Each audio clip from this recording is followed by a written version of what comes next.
Le combattant français Cyril Gagne en tête d'affiche d'un nouveau film d'action disponible sur Netflix et qui s'appelle KO. Et bah franchement, c'était cool.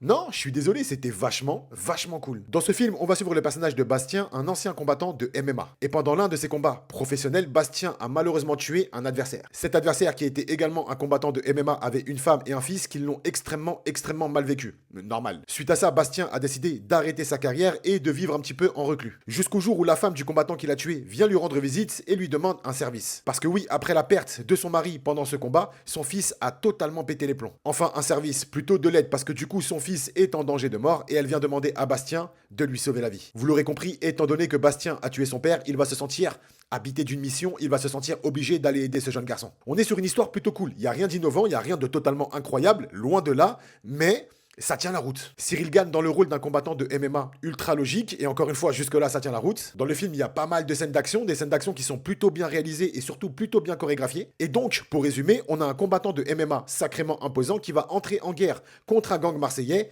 et il va y avoir de la bagarre. Ultra simple. C'est un film qui se laisse regarder et si t'aimes ce genre de délire, les films un petit peu d'action, tout ça, ce film est fait pour toi. Non, franchement, avant sa sortie, j'ai vu pas mal de personnes, entre guillemets, cracher sur ce film. Parce que oui, c'est un film français. Mais dans l'histoire, dans ce qui nous est proposé à nous, téléspectateurs, ça fait entièrement le taf. Alors il y en a qui vont totalement passer à côté, et je peux le comprendre, mais encore une fois, si tout comme moi, vous êtes fan des films d'action, tu vois, des scènes un petit peu de bagarre où un seul mec couche 10, 15, 20 mecs, je sais, c'est abusé. Mais en vérité, on aime bien ça. Et bah le film KO le fait extrêmement bien. Encore une fois, il n'y a rien de révolutionnaire, mais c'est un bon petit film, en tout cas pour moi. Et pour vous?